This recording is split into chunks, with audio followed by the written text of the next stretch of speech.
to an exclusive Ingram Angle investigation. Now, as far as I'm concerned, the entire impeachment drama comes back to one person, the whistleblower. Democrats want you to believe this person is all of a sudden unimportant to their case against the president. We don't even need the whistleblower's original complaint. It's all there, clear as day, in the transcript and in these text messages. Given that we already have the call record, we don't need the whistleblower who wasn't on the call to tell us what took place during the call.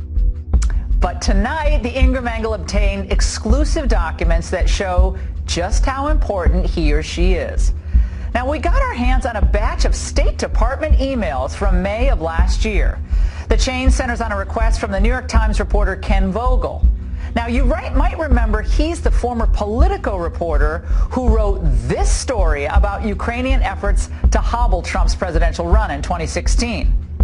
Oh, but that's just a conspiracy theory, right? Well, fast forward to May of 2019. Vogel sends an email to State Department official Kate Schilling about a story he was working on regarding an Obama-era meeting with Ukrainian prosecutors. In his request, Vogel mentions a name who some have reported is the whistleblower. Now, we have not yet confirmed this name, so we're just blacking it out for here.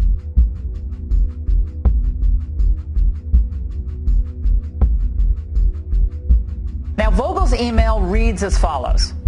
We're going to report that State Department official Elizabeth Zentos attended a meeting at the White House on January 19, 2016, with Ukrainian prosecutors and embassy officials.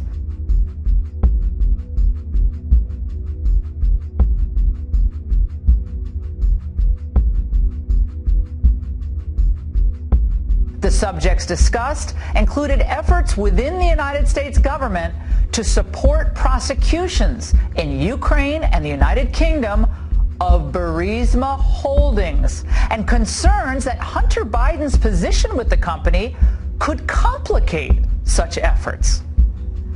On May 1st, State Department official Kate Schilling forwarded Vogel's email to her colleagues Elizabeth Zentos and George Kent. Now, remember him? He was one of the House Democrats' all-star impeachment witnesses. Now, according to Schilling's email, Kent has previously been a source for Vogel. Oh, I wonder how many times. I was thinking about that today, but I digress.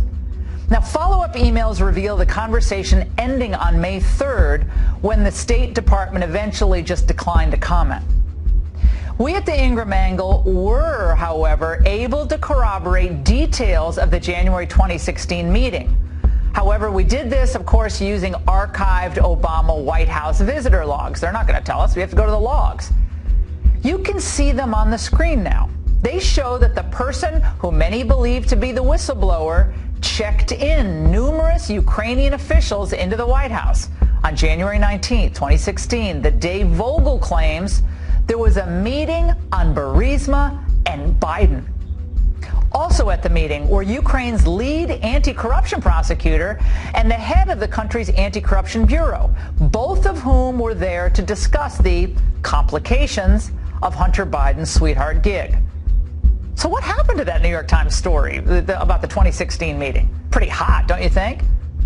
Well, it was never published.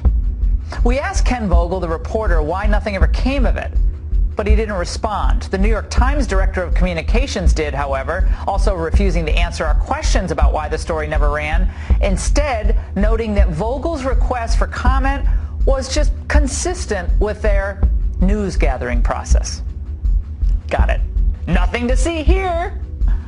The timing of the request and the subsequent squashing of the story are very interesting. Now let me explain why.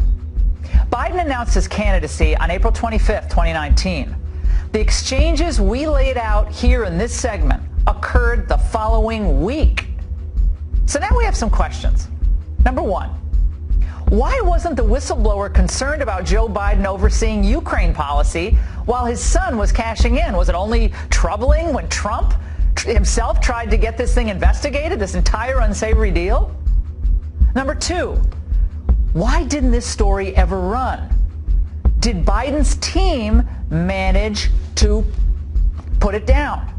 Fearing blowback from his son Hunter's dirty dealings, maybe?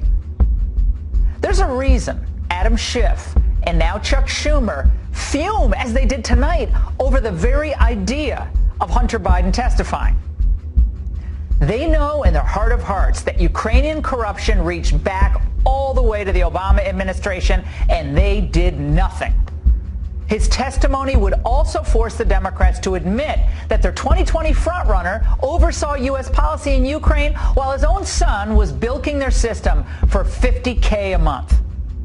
We need more documentation on this. We want all the emails, all the text messages. We want to see exactly what was happening inside that State Department last year and then in the White House in January 2016 when these meetings were taking place and when the effort to kind of respond to this New York Times reporter was playing out.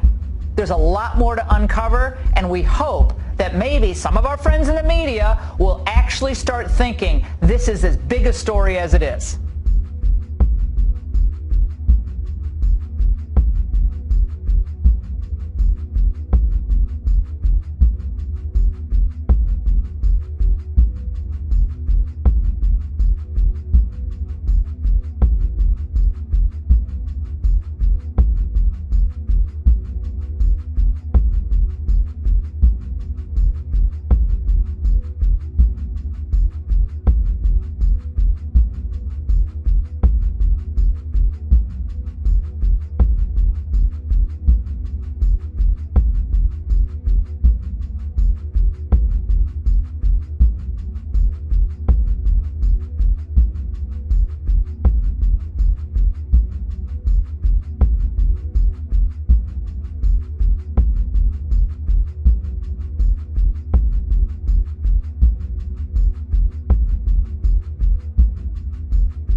What this represents?